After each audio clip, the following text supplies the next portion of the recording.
My name is Julia Peyton-Jones. I'm Senior Global Director of Gallery to Deus Ropac. And I'm delighted to welcome Victoria Siddall to have tea with me today. Victoria, welcome on this Saturday morning. It's really great to see you. Thank you so much for coming. Thank you for having me. Pleasure to be here. Thank you. Victoria oversees all 4 Frieze art fairs in her role as Global Director.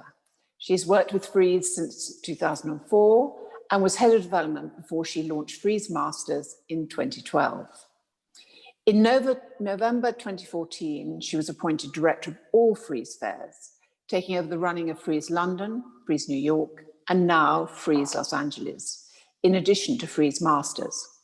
She is also chair of the Board of Trustees of Studio Voltaire, a not-for-profit gallery and artist studio complex in South London.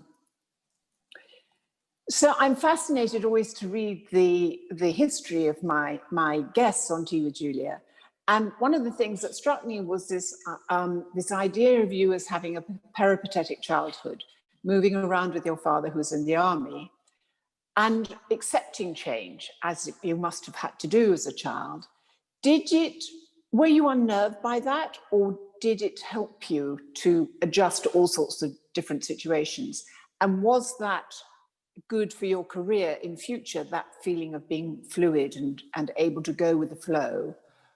How did that play out in the longer term?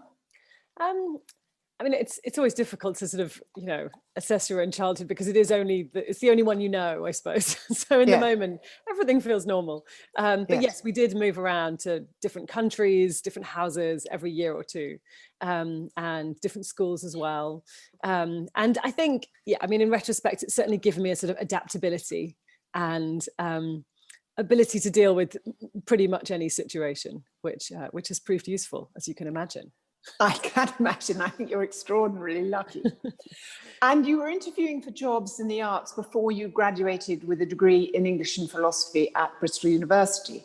What was it about the arts that fascinated you in general terms and the visual arts in particular? And it's not something I grew up with at all. So it had a sort of a glamour and mystique, I suppose, that I didn't really understand, but I was fascinated by it in the little that I had seen. And I was actually just very lucky to get a writing job with my English degree at Christie's, straight out of university, and worked with all the different specialist departments there and just learned a little bit about old masters and about impressionist art and about, furniture. But the most fascinating department at that moment was contemporary. And this was the year 2000 when in London in particular, everything was just sort of taking off. And I think even a few years before that, the auction houses hadn't even had contemporary sales or a contemporary department. So it was all kind of new and fresh and exciting. And but it was also a very traditional environment, as you could probably imagine. And actually, when I arrived at Christie's, they'd only just started allowing women to wear trousers to work. Oh my goodness. But only as part of a coordinated trouser suit. So it was a very specific environment. And so gosh, so this is the art world. And then obviously soon found out that there was a lot more to it. And just London sort of opened up, and as did the art world in the most fascinating way. And I heard rumor of these people who had started Frieze magazine, who were thinking of doing an art fair. And everyone was like, oh, an art fair in London, nobody knows if it's going to work or not. And it's funny to think because it wasn't that long ago. No. But London didn't have that moment, in the early 2000s. It didn't have that. It didn't have Frieze Week. It didn't have that time when the whole world sort of focused on London. And the first fair happened in 2003. And I went and I thought, I want to do this. It felt amazing. It was a really, really exciting moment, and to sort of galvanized the whole city, this amazing energy and all this incredible art from all over the world. You could sort of see this snapshot, and Frieze still is this. If people ask me in a nutshell about Frieze London, it's a place you can go and see the best art that's being made right now in sort of 35 countries around the world. That sort of was eye-opening and an amazing experience for me at that point. I responded to a job ad in The Guardian, which is how we got jobs back then, I think. Yes, indeed, very much so. The Guardian was all about the Guardian jobs pages. We'd avidly in the print edition every Monday, and they were recruiting a head of sponsorship for Frieze, and so I applied, and didn't know much about sponsorship, but we got on well, and they very kindly gave me a job, and that was I started in 2004, beginning of 2004. Well, Frieze holds a very special place in my heart for two reasons, both the magazine and also the art fair, because just starting with the art fair, I remember Amanda and Matthew came to see me twice to say, we've got this idea of starting an art fair, what do you think? Brilliant. Like meeting over, nothing more to say, unbelievably brilliant. And then they came back and said, we're thinking of starting an art fair. It's like, yeah, I know. Like, when? Come on, and it was extraordinary. And at the beginning, I also remember having lunch with Alan Rusbridger and saying, well, are you going to go to Frieze? He said, Frieze, what's Frieze? And I said, well, the art fair in Regent's Park. I mean, it was like everywhere. You couldn't open a newspaper. There was no piece of media that you could possibly look at that didn't say Frieze, Frieze, Frieze. So I was like, okay, well, you're already the editor of one of the national newspapers. So we went off together and to look at it. And I also remember asking the same question of Theresa May and Jack Straw. Also, when, the publicity Frieze got then and continues to get was extraordinary. And both of them said, no, we don't know what you're talking about. And I'm like, how can this be? How can this be? Because you don't have to be interested in art. You just need to look at the media to have it's always been that kind of, when London is overtaken by the art fair for this particular time, and it makes it extraordinarily exciting. And I think as being a participant, now, of course, I work for a commercial gallery, but previously I was working for a museum, albeit a museum without the collection. But you felt there was a group endeavour to do something extraordinary during that week, because it was when you were on show. The world was coming to see you. Fantastic. Such an achievement, and so exciting to be in the centre of it. Yeah, it's an electric moment. And yes. I think I now have you to thank, actually, because when I started as head of sponsorship back in 2004, I managed to bring in The Guardian as our media partner, which it turns out was all thanks to you taking Alan Rusbridger. Otherwise he wouldn't have known what we were talking about. So thank you for that. Of course, it's all about me. Absolutely. No, but listen, you realise how all these things come together eventually. Well, firstly, of course, it wasn't, but it was brilliant. And I remember seeing the media partnership and thinking, even better, it's just Frieze goes from strength to strength. So Frieze has developed out of all recognition since those early days. And what are the different challenges of presenting Frieze in London or New York or LA? And what are the challenges of presenting an art fair during COVID and transferring the fair in its entirety onto a digital platform? Well, two very different questions, but to answer the first one, I think London, of course, has a special place in all of our hearts because it's home to me and to many of us at Frieze. Our HQ is in London, and we actually run our other fairs from here. So the same teams work across all of our fairs in London, New York, and LA. Also, of course, because it was the first fair that we did, it's been going the longest. But New York, New York is like the siren call. It's just it's such an important center of the art market and the art world and of artistic production and galleries and so on. I think the and Amanda Sharp, actually, who was, of course, one of the founders of Frieze, lived in New York for many, many years when she was running the magazine with Matthew, and she was based there. So I think she saw that opportunity really to do something in New York. And it's a city that every gallery wants to be in at least once a year. So it made sense for us. And then LA was slightly different again, because, it felt a little bit more like London in the early years, in that it has the amazing galleries, it has the artists, the art schools, it has that kind of richness, incredible richness of culture. But what it didn't have was just a week in the year when everybody would come. And that's essentially what we did in LA, is create a moment and put a fair at the heart of it. But you know, with all of our fairs, it's not just about the fair. It's about the city, and it's about everything that goes on around it. And the first conversations I had when I went to LA with a view to starting a fair there were with the museum directors, with the, you know, then of course the gallery owners there, and just to say, look, you know, this is what we want to achieve. Are you with us? And luckily the response was similar to yours when Matthew and Amanda came to see you in the early 2000s, which was yes. Yes. So we felt extremely welcomed by the city, and feel that in just the 2 years we've been there, we've been able to really create something that means something to the city and has a real impact. But now, of course, to your second question, which is how do we deal with COVID and not being able to bring people together? And not just bring people together, but bring people in front of art as well. And I think, you know, from the conversations I've been having recently, people are missing that terribly.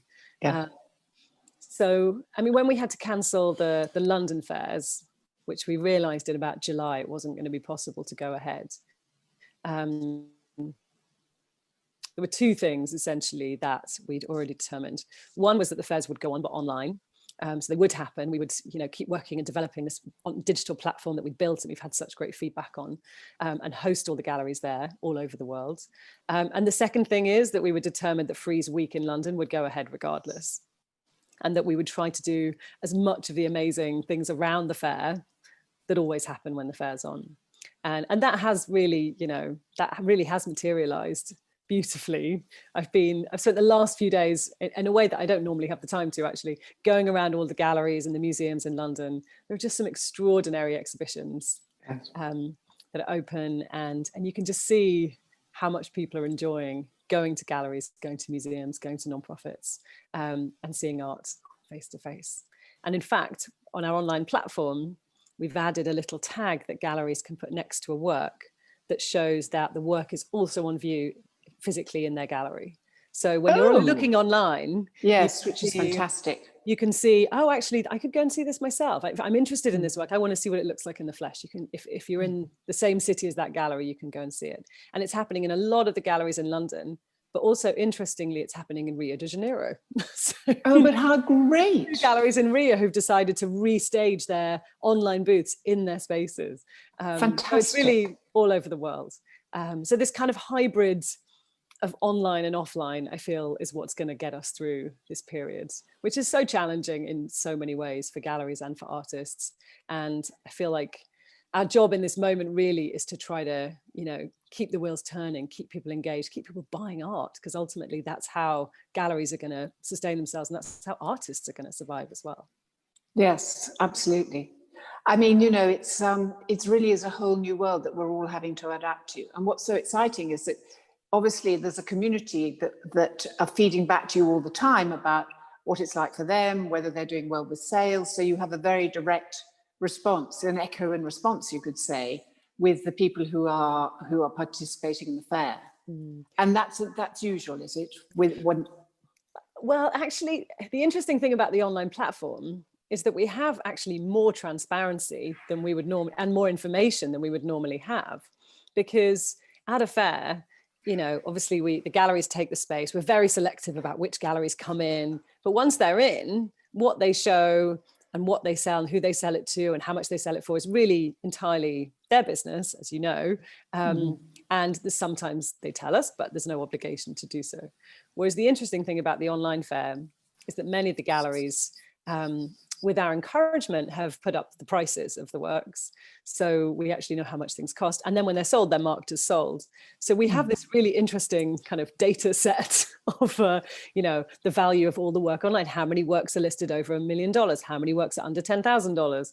And how many of those are sold at any given time? And how many people are logging on and engaging and inquiring about works and pressing the like button and so on. So it's we definitely lose a lot by not being in person, but there are certain things that that we gain as well and that we learn from. Yes, of course. No, it's fascinating. And for those people who don't know, I mean, they wouldn't know that there's a very rigorous process to get accepted by Frieze. What are the criteria? Well, it's mainly a selection based on the quality of the program. So galleries will apply, and we always have far more applications than we have spaces. And then for each of our fairs, we have a committee made up of galleries who participate. And that committee will spend, we're sort of locked in a room together for 3 days, or we were pre-COVID. Now it's mostly on Zoom. And we go through every single application, look at all the images the galleries have submitted. And some of the galleries are sort of an immediate yes. And then others are, others it really takes time to go through and figure out who's going to get the few spaces that we have to give away. So and it's quite sorry. No, I was just saying it's quite a process to go through, but it's really determines the quality of the work that's then shown at the fair. And I think also galleries respond to frieze and bring things that are quite specific to frieze because of the environment that we've created at the fairs, partly the history of the magazine and the kind of curatorial focus that has come out of that. The fact that we always have special curated sections, we commission artists to make projects, we have amazing talks programs. So that kind of slightly more editorial or curatorial environment, the galleries definitely respond to and bring quite ambitious presentations. In fact, I wanted to just talk about that because it's not only, there's a commitment to architecture. You've got your tents when there is when we can go to the fair in reality, and if you're in London in Regent's Park, first 3 years it was designed by David Adjaye. You've got an art and architecture conference which takes place on the occasion of the art fair. There are curated sections, as you were just referring to this year. So Whitley has curated a section called Possession. You've got free sculpture, which you also mentioned, curated by Claire Lilly from the Sculpture Park, the performance program by Victor Wang. This is really heavy on curatorial content, and the curators all come from the public sector. And this is for a digital fair. Yeah, exactly. It's fantastic. But is it about creating a virtuous circle between the not-for-profit and the commercial element? When I started in the art world, there was a sort of, there's a line you couldn't cross. If you worked in the not-for-profit sector, you couldn't engage in any way with the commercial sector. I don't know how it was for the commercial sector looking at the museum side. Whereas now it's a much more fluid and engaged conversation. I would call it a conversation. It is. And I think, maybe that's more the American model and influence. I think it's just, maybe a natural kind of evolution, but I think it's something that, I don't necessarily even think of frieze. Of course, we're a commercial organization, but just as, about the art market in any way, but just because we're, we kind of bring all these different parties together under one roof. And with the fairs in any city that we're in, we're trying to benefit the institutions in that city, as well as the galleries and the artists and so on. So I kind of feel like we're about the whole ecosystem, and all of that is important to us and important to the success of the fair as well. It wouldn't be Frieze Week in London without the institutions. No. But yeah, the curatorial aspects of the fairs have really given it's kind of shaped its identity from the beginning. Certainly in London, and then in New York in a different way, and in LA, we asked Ali Subotnik to commission frieze projects on the Paramount Studios backlot for the first year, which was just amazing. Magical. Yeah, it was really extraordinary. Yes. And our talks program actually this year for London, Nick Cullinan, director of the National Portrait Gallery, has curated our talks program, and it's a kind of fantasy lineup because people don't actually have to be in London in order to give the talk. Great. Yes, we actually have we've got an extraordinary selection of artists, from Jordan Castile to Jonna Comfort to Vara Strachan, and then we have our first talk in Mandarin. Oh wow, that's Yan exciting. Is speaking. Great, yes, one of the ROPAC artists. Yes. So yeah, it's kind of like there are opportunities here that I guess we need to grasp in this moment, rather than mourning what we can't do.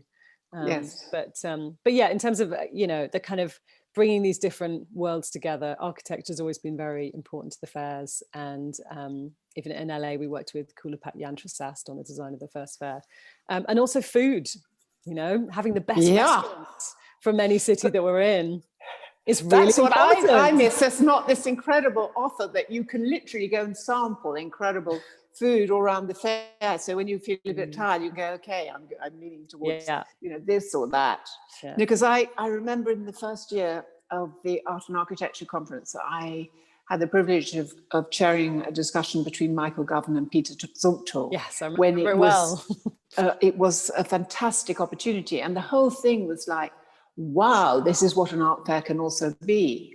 And it's obviously the thing that you feel distinguishes you from other art fairs in the immersive nature of that very serious, I would almost say academic contribution for visitors to Frieze. Does that sound about right? Definitely. And I think in a very crowded field, and the art fair field is very crowded, it is an incredibly important part of our identity. And it's important for us to have that identity, that when people come to Frieze, and we've always, I think, had as a reputation as a fair for galleries, as a place where they will meet not only collectors, but curators. We have a huge number of curators who travel for the Frieze fairs. And I think part of the reason they do that is because, not just the galleries there, but also what they know, how galleries will respond to the fair, but also the other programming that we're putting on ourselves.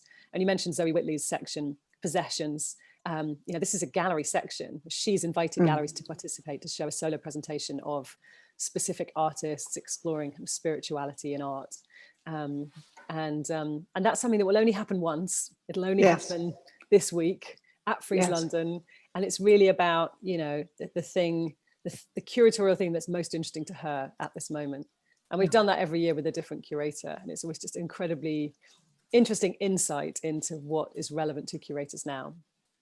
Well, I mean, that was one, because I wanted to talk a little bit about, so many people say, oh, I don't like art fairs. I don't like seeing art in art fairs. And my view is always, it's not ideal because firstly, it's very crowded. It might be too hot or too cold. There are lots of people. You have to really work hard to focus and concentrate. That being said, within the context of an art fair, you have laid out for you the most extraordinary number of works by artists. Let's focus just on Frieze, not Frieze masters, which are contemporary in nature. And if you're interested in contemporary art, what's there not to like? And okay, there are considerations that might make it a little more challenging, but what a privilege to have that opportunity. Yeah. And so I am of the school that is really, I suppose a glass half full in this particular case, which is look what it offers. And I also use it as an aid memoir. It's like, oh, of course. Why have I not thought about that artist or that piece of work? I was thinking about it maybe last year or maybe a couple of years ago, and it comes back into consciousness. It's a fantastic opportunity. Yeah. I mean, obviously, I fully agree with you. But I also do, back to what you were saying at the beginning, it's not, no one says that art fairs are the best place to see, like for art to be viewed and presented. Of course, it's going to look better in a museum or a gallery, a beautiful gallery like yours, or, it's just, I think that's a given. These are temporary walls, with long corridors and huge numbers of galleries under one roof.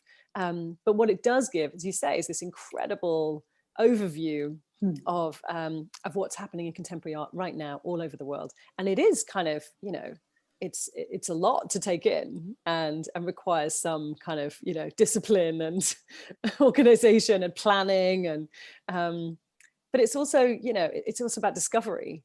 And discovery is, it requires a lot of you. And I remember actually launching Frieze Masters and people coming and saying, oh, this is so relaxing to be able to And part of it, I think part of it is that, the sort of muted grays that Annabelle Seldorf designed and the kind of, it just felt like slightly more hushed environment. But I think it's also more relaxing because you kind of know what you're looking at. You're like, oh, there's a Picasso and there's a Giacometti and there's a Rembrandt. And, whereas you go to a contemporary fair, like Frieze, and almost everything you're seeing is new. And seeing the new, it just requires that much more effort to sort of take it in and process it and figure out where it fits. Well, also the carpets feel deeper at Frieze Masters, and I'm sure that's a fiction. but you know, there's people seem to behave better at Frieze Masters. I'm not saying they behave badly at Frieze, but do you know what I mean? It's a different pace. It is a different pace, for sure. You know, it's more like being in a church as opposed to a playground. It's a rather wonderful contrast, though. I love, and one of the things I'm missing this week about Frieze Week is sort of running backwards and forwards, up and down Regent's Park between Frieze and Frieze Masters, and the difference between them is kind of fabulous. It is fabulous. But I imagine that behind the scenes there are all sorts of dramas, and I wondered if you could, what comes to mind for me is, you know, high winds and leaks, or temperatures too hot or too cold. I mean, can you let us in on any of those sort of moments when you think, oh my God? I mean, some of them, you know, haven't been a secret, as you know. But yes, I mean, look, we do make life difficult for ourselves by building our structures, basically. Yeah. Obviously, if we were in convention centres, it would be far more straightforward for all of us, for the team, you know. But it would mean that in London, where would we be? Maybe in, you know, the Excel Centre, or, you know, there is this sort of, exactly, you know, we can be in Regent's Park. It's the most beautiful sights, and you know, surrounded by trees, and there's also something quite magical about the fact that it appears and it's the fair and then it disappears. It's not a computer fair the week before and you know, something else the week after. Or, it's really just that. So that tent is all. It's just Frieze, and I think it symbolises that for many people. And then when we went to look for a venue in LA, you know, looking for something with that same kind of magic was really important. And so, you know, Paramount Studios, again, incredibly challenging to build a fair in Paramount Studios, because it's a working studio lot, and they were making productions around us while we were building the fair, and also while we were opening the fair, which just, but that contributed to this, just the excitement of being there and the kind of magic of it. But yeah, of course, that, you know, it comes with its challenges. And I think we've learned a lot over the years. We have an amazing production team. So those challenges and risks seem like they're pretty minimal now, given everything that we now know. Well, that's very impressive to hear, I must say. And I mean, I heard a rumor, I'm not sure if it's public, about what you might be doing in LA if you don't have a fair in reality. Can you talk a little bit about that, or is it too early?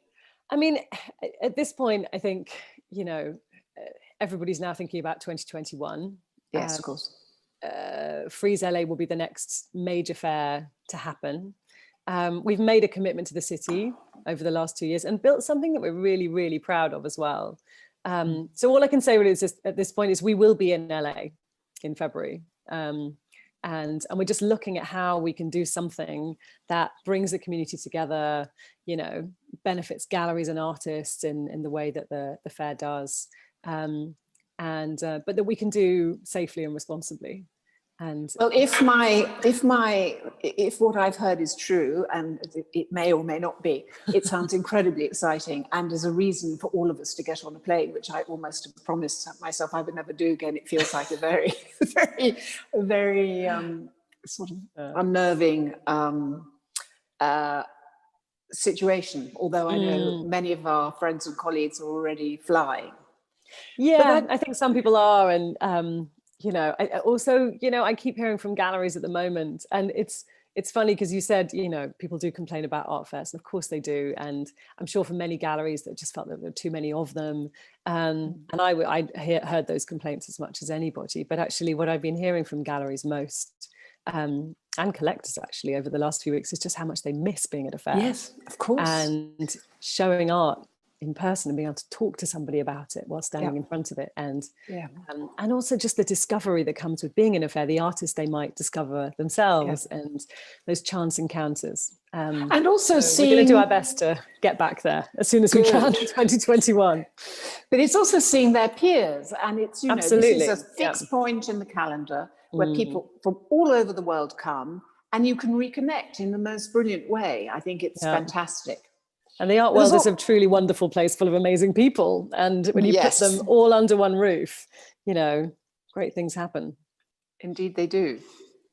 But there's also the question of sustainability and how to make art fairs more sustainable. And I know you're sitting on a group which is really exploring that. Yes.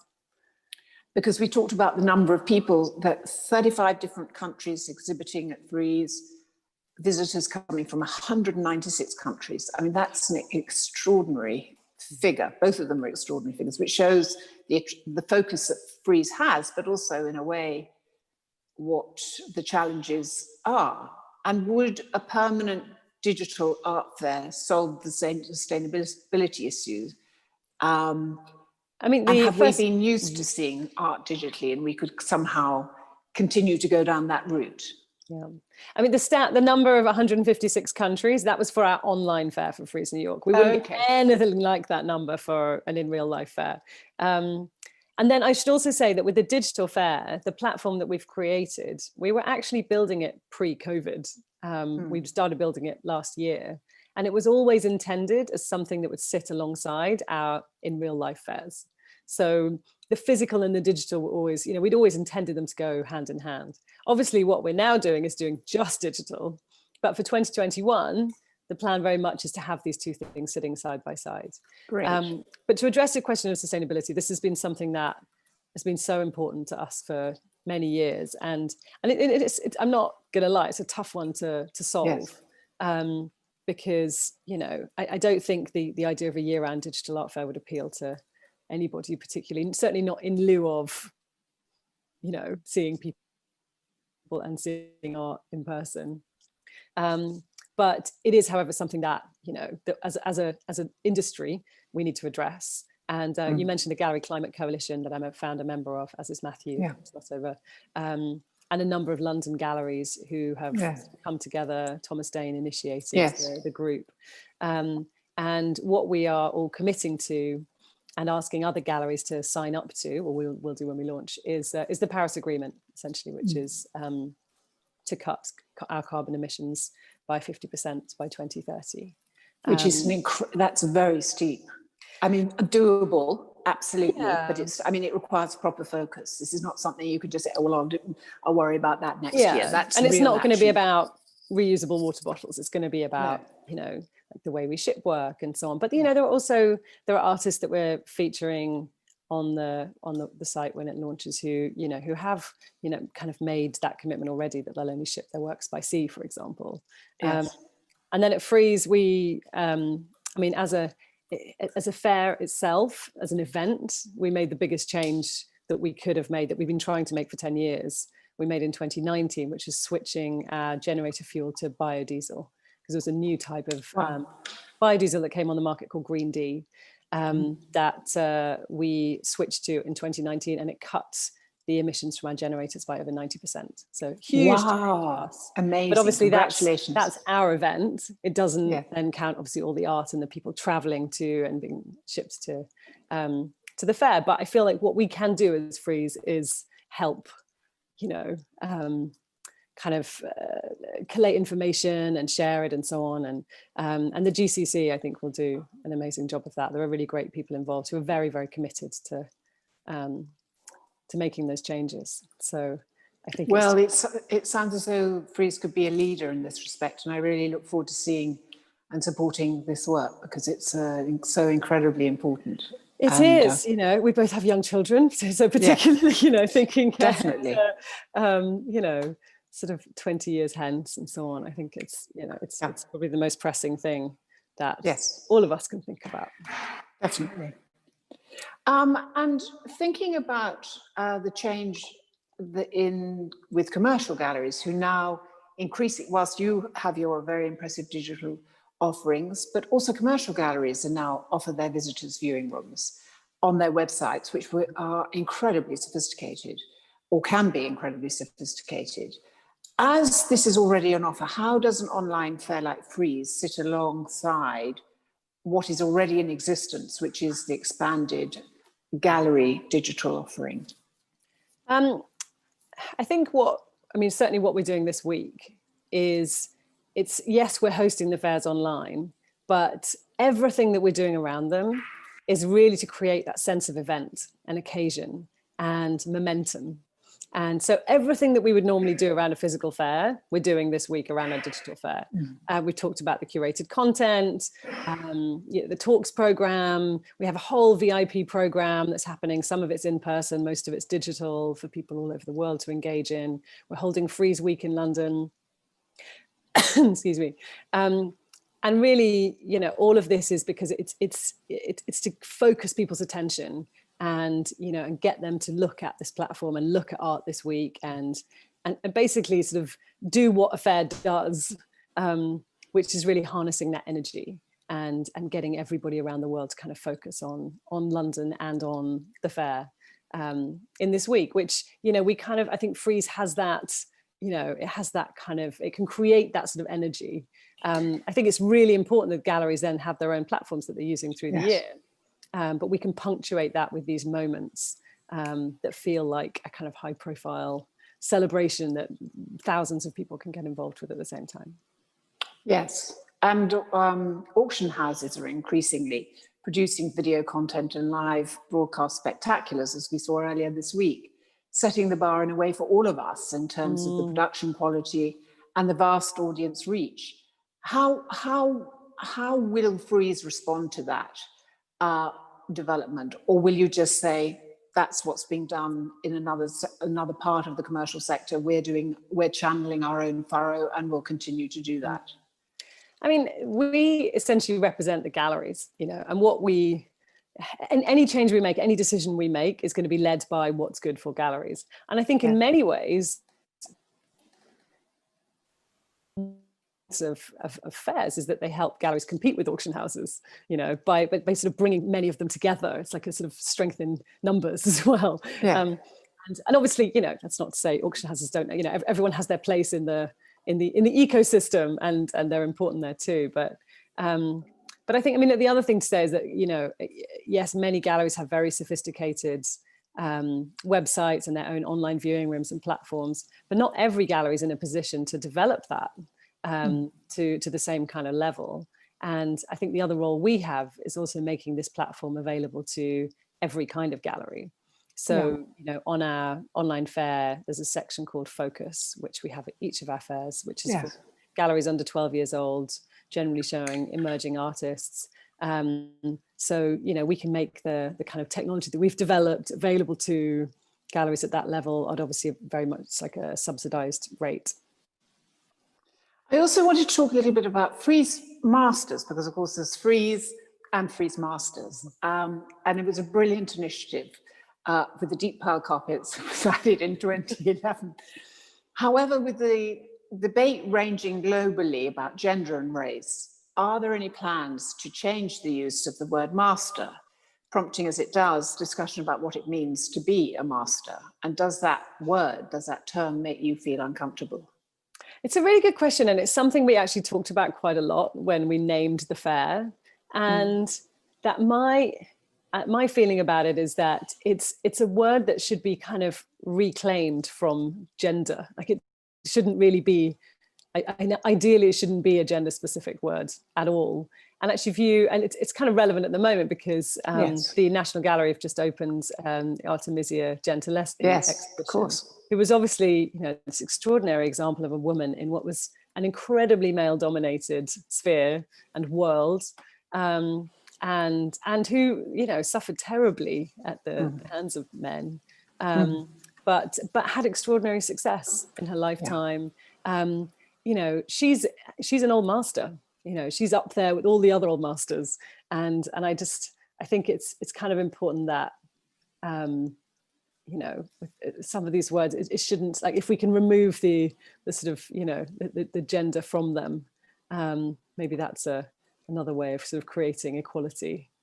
So that was the approach we took basically with the naming of Frieze Masters. And actually from the very beginning, it was really important to me that we tried to kind of recalibrate the balance of gender in art history and how it was shown, particularly in the commercial art world. And that's why from the beginning, we had a section called Spotlight. It was in the beginning curated by Adriana Pedrosa, now curated by Laura Hotman.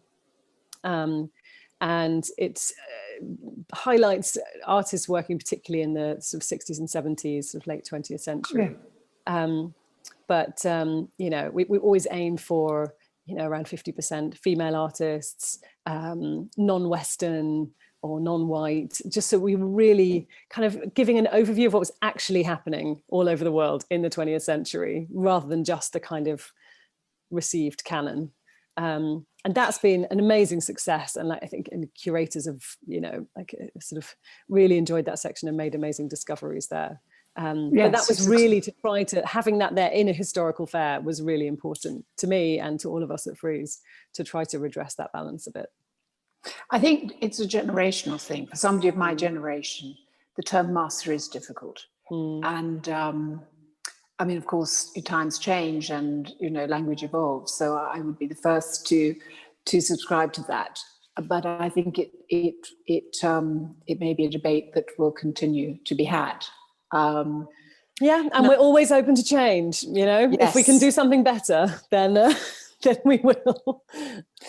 Now, it's wonderful that you talked about the National Gallery's Gentileschi show, because my last question is about how you balance your professional and personal life. We both, as you said, have young children. And, you know, being a working mother has its own set of challenges, as we were discussing just before we began to talk on air. Are there any insights that you can give other working mothers?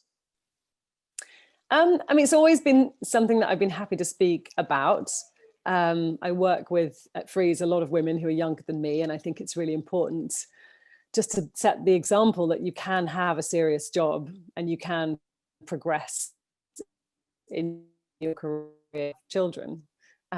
It's not necessarily easy, but it is possible. And everyone kind of figures out their own way of doing that. And, you know, I've talked to artists about it as well, because there've been female artists who've come out publicly and said, you can't be a good artist as a woman and have a child, which I think is quite a dangerous narrative and definitely doesn't apply in every case. There are a lot of amazing women artists, from sort of Cecily Brown to Jenny Saville to Rana Begum. But also Gentileschi, well. she had a number of children. She did, yeah. You know, not only was the poor woman raped and had the most tortured and goodness knows what else, but she had, you know, she had many children and then was also a brilliant painter. Absolutely. But obviously, clearly she was set apart in terms of, you know, our sex of being exceptional in so many different ways. Yeah. But I think, look, the important thing is, you know, it's the change will come about through women supporting other women, I believe. And I think it's just very important never to suggest that somebody is less capable or less likely to succeed because they have a child. And I think it's important as well to speak out and show that, you know, all these things are possible and don't need to be hidden away. And you know, and also just to, you know, I guess with colleagues of understanding and supporting people working in different ways and bringing, you know, sort of like there might be periods of people's lives when they can't go out to, you know, 80 private views a week, but you know, we'll find ways of getting through these things. Yes. Well, I mean, you are an inspiration in many, many ways, Victoria, including being an inspiration for women who are working mothers. And thank you so very, very much for joining me for tea. And Frieze is an enormous success this year, as it always is. And thank you for making it so, not only in London, but also in New York and LA. Thank you again. Thank you, Julian. Thank you for all your support and the gallery. Appreciate it very much. And I hope everyone has a look at our online fair, and please do just tell me what you think as well. We're always, as I said, always open to feedback and change. And this is certainly a time for it if ever there was one. Indeed. I look forward to it. Thanks again. Thank you. Bye. Bye. Bye. You can now rewatch all previous teas with Julia on our IGTV or YouTube channel. Frieze London's online viewing rooms are now live. You can see Gallery Today's Throwpacks presentation on Frieze's pages, as well as on our website, where you can look at the highlights on view in our London gallery in Dover Street, as well as register for the gallery's live and virtual events. A focus on painting, featuring the work of Alvaro Barrington, Mandy El Sayegh, Rachel Jones and Donna Nelson, which I curated, is at our London gallery, together with Oliver Beer's exhibition Oma, a solo presentation of his work. Yan Pei Ming's exhibition Against the Light opens today at our gallery in Salzburg. Tony Craig's exhibition Inhabitant Sculpture is on view in Paris at our gallery in the Marais, together with Robert Wilson's exhibition. I very much look forward to seeing you for the next See with Julia, and thank you so much for joining me today.